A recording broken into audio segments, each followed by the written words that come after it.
Hi అందరికీ నమస్తే, welcome to my vlog. ఇది మా టెర్రస్ పైన ఉన్న డ్రాగన్ ఫ్రూట్ చెట్టు.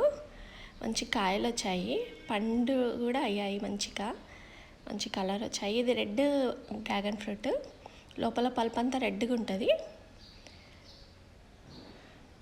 ఒక 4 కాయలు అయితే మంచిగా అయ్యాయి. ఇంకొక 3 ఫ్లవర్స్లో ఉన్నాయి. ఫ్లవర్ అయిపోయి కొంచెం ఇప్పుడే స్టార్ట్ అయ్యాయి కాయల్లాగా.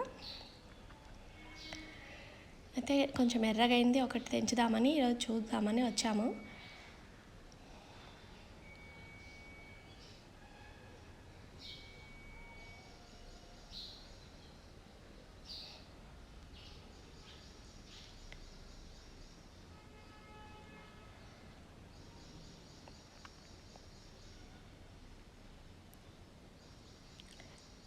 ఇది రెడ్ కలర్ది, చాలా స్వీట్ ఉంటుంది. సైజ్ కొంచెం చిన్నగా వస్తాయి కానీ బాగా తీయగా ఉంటాయి. ఈ వీడియో నచ్చినట్లయితే లైక్ చేయండి, షేర్ చేయండి, సబ్స్క్రైబ్ చేసుకోండి.